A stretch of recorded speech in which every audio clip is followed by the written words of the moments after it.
Hello everyone and welcome to the Melbourne Traditionalist podcast episode 62.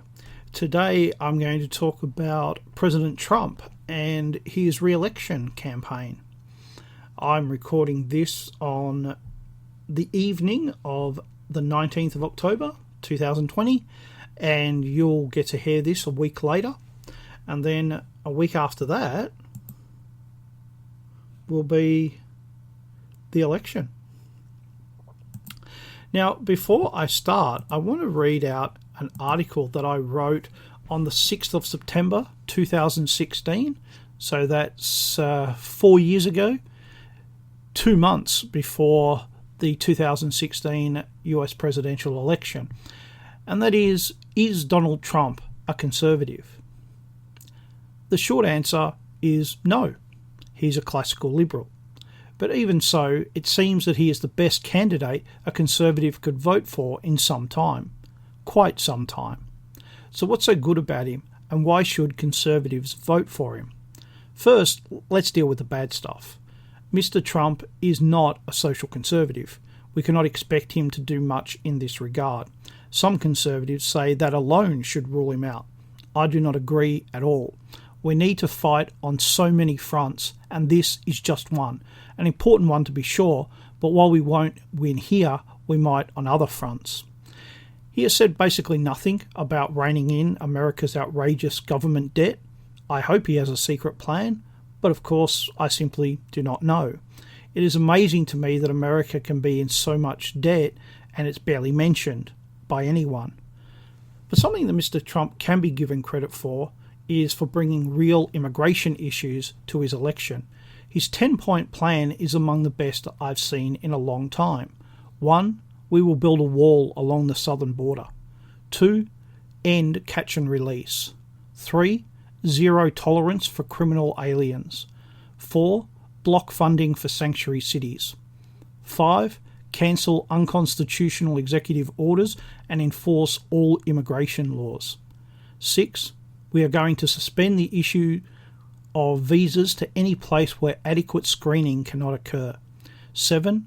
We will ensure that other countries take their people back when we order them deported. 8.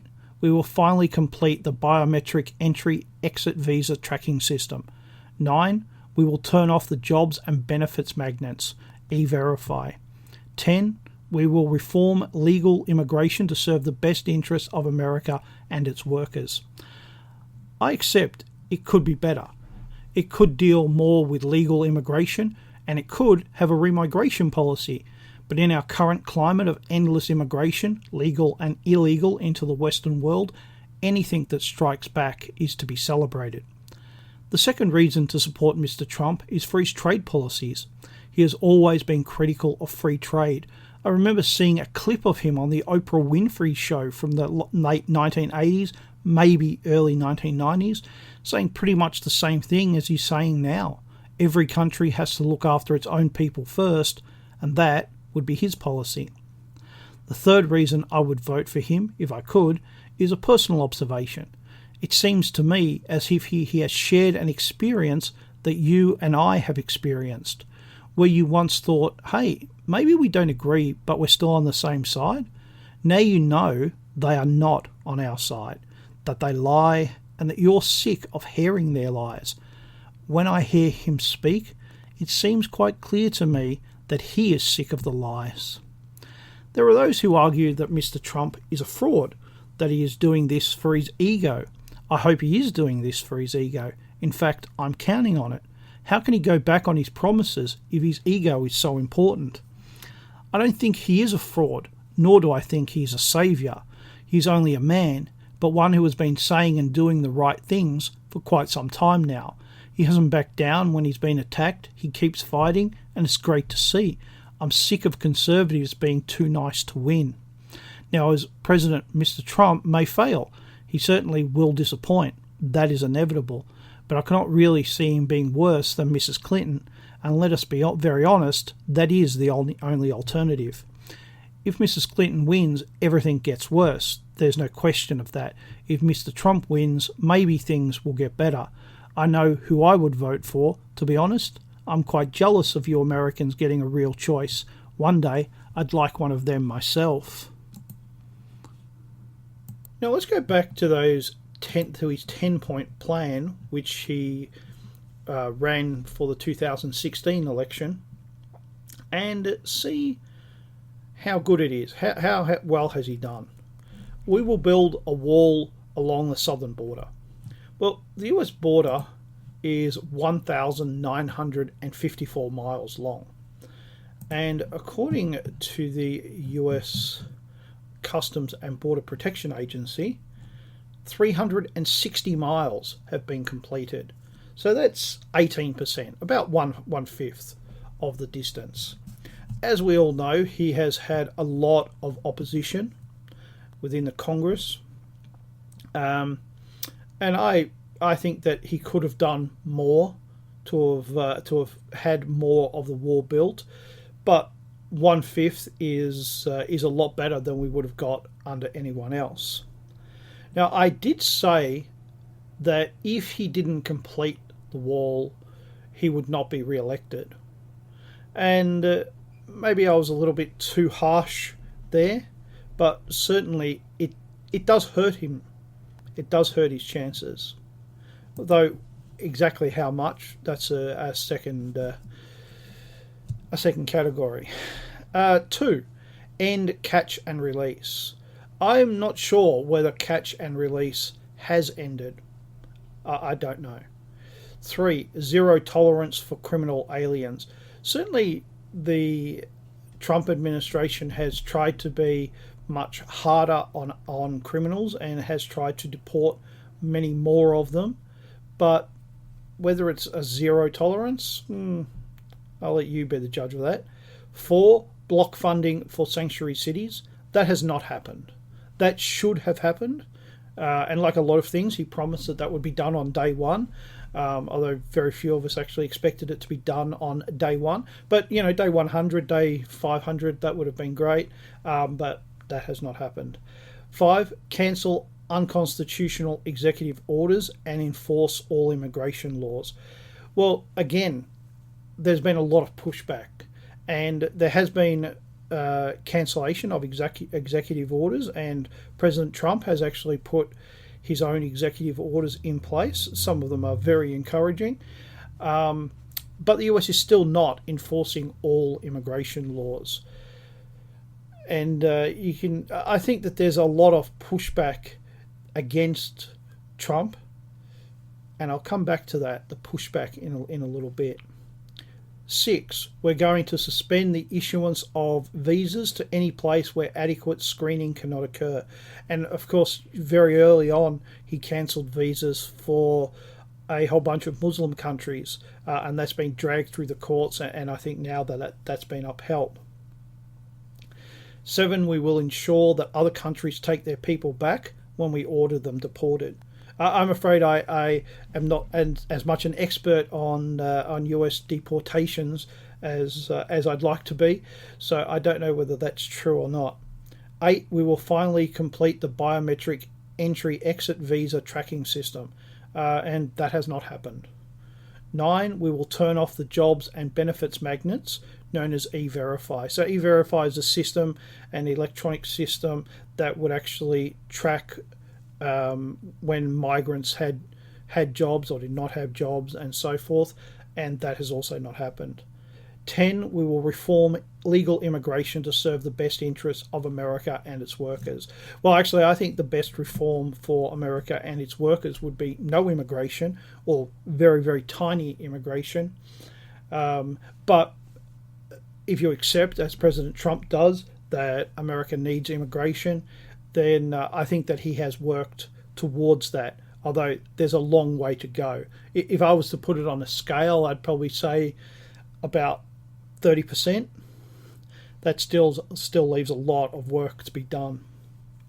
Now, talking about the pushback, one of the great problems that President Trump has had, and I guess we have had, is that he accepted that the Republican Party was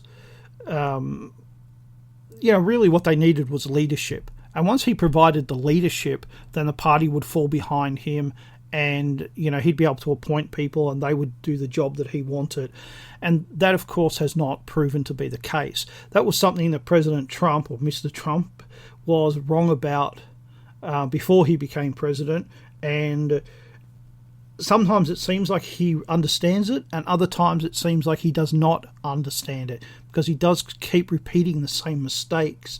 And that mistake is putting people into office at various levels, whether it's cabinet level or judges or what have you, who aren't really on board with his agenda, who are, they're on the right, they're quote unquote conservative, but they're not.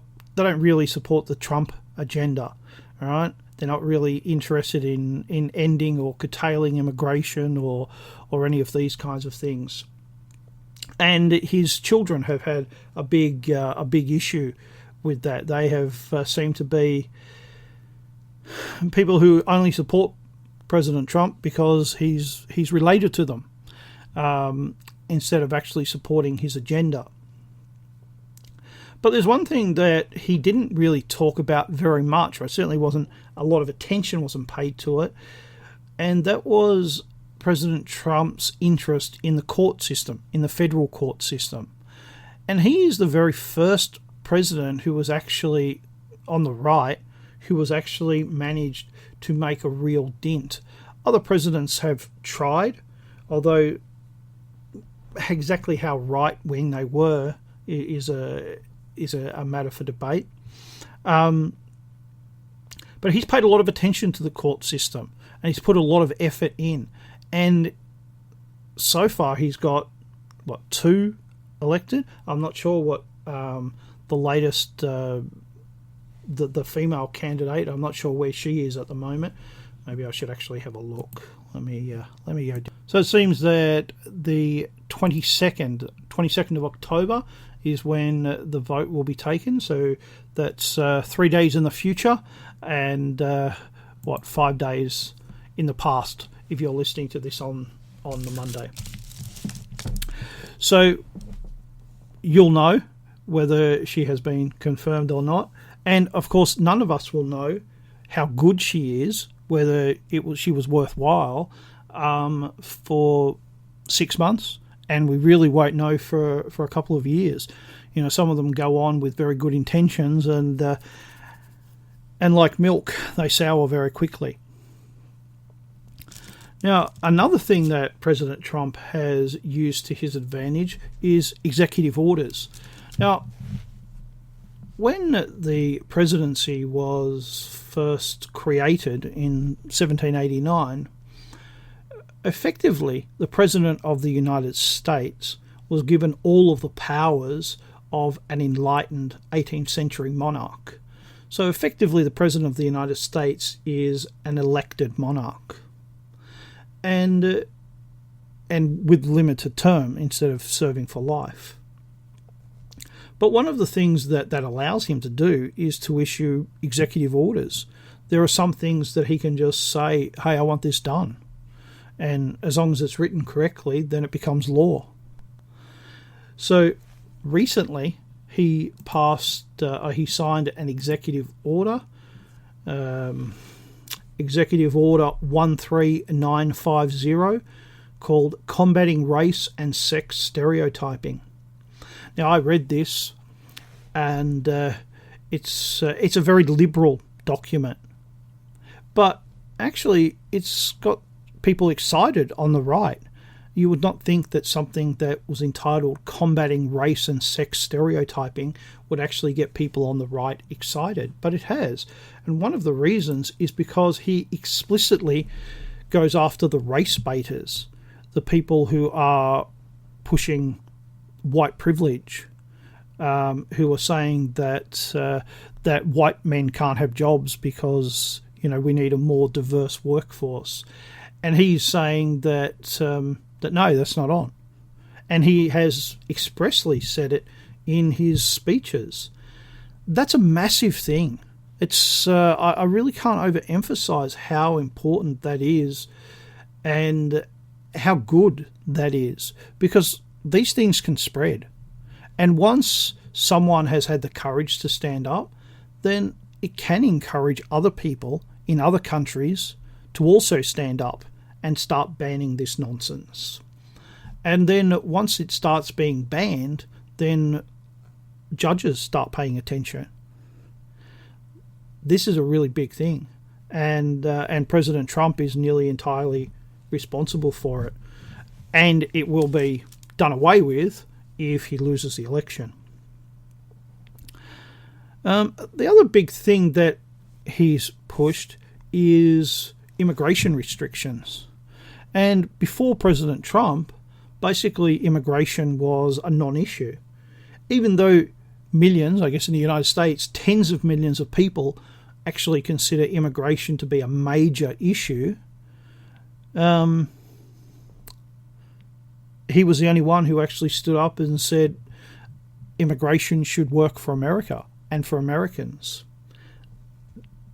That's a big thing. That's an important thing. Now, in office, he has done some things that have been quite positive, such as the not issuing visas for certain countries and putting various restrictions on who can come to the United States. But at the same time, he hasn't pushed as far as many of us, I guess most of us, would have liked. But we also have to accept that liberalism, the political system under which we all live, got where it is and got to be so radical because it moves slowly. And if we're going to push back against it and actually make long-term impacts, then we have to push back slowly as well. And one of the great things that liberalism has done is that it pushes things so slowly that people actually forget that they've actually been pushed. And when the new generation comes along, it doesn't seem like there are any radical changes in the past. Everything seems smooth, natural, logical, inevitable. Well, maybe we should use those same tactics in reverse to get rid of all this nonsense. And President Trump seems to be doing that slowly, very, very slowly. I, like you, would like it much quicker, but maybe we should take what we can get. Which leads on to another issue. We've heard about Biden's lead in the opinion polls, 10 to 16%. I am very, very skeptical of those numbers, and I think back 4 years ago to the last election, and I think, well, they were peddling the same kind of nonsense. But at the same time, it does make me think, well, could Trump lose? Not because of the fake polls, but because every state has to be treated independently. And, some of them in 2016 were pretty close. So could people... I don't think people would vote against Trump, but I think people might say, hey, he didn't achieve what I wanted. I'm going to stay home. And I hope that people do not stay home, that those who think that Trump would be better than Biden, and I think Biden would be bad. I'll talk a little bit about that in a minute, but I would hope that people would actually make the effort to go out and vote or mail in, whichever is appropriate in their area. And if I was able to vote, I would vote for Trump.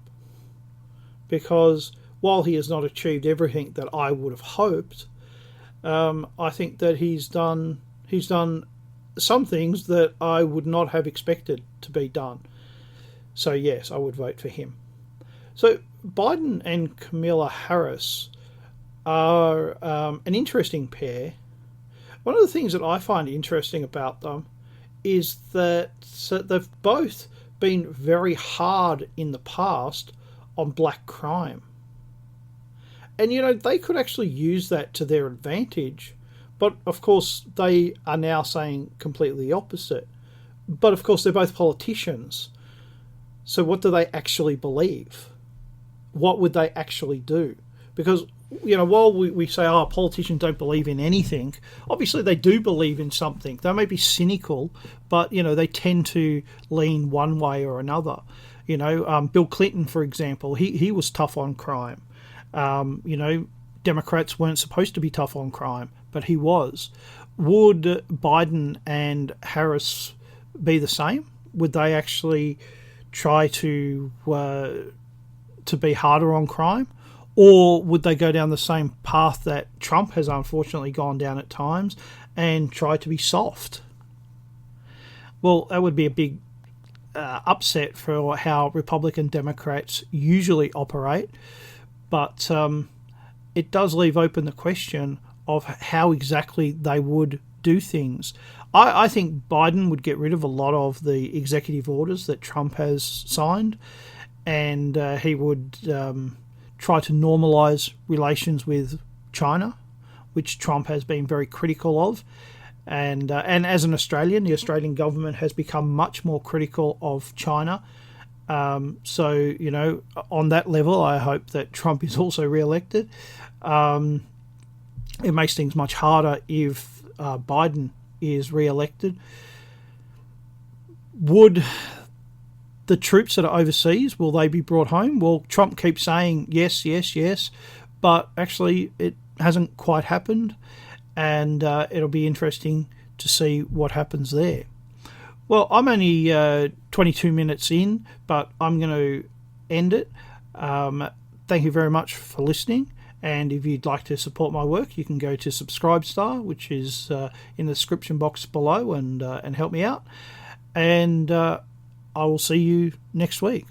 Bye-bye.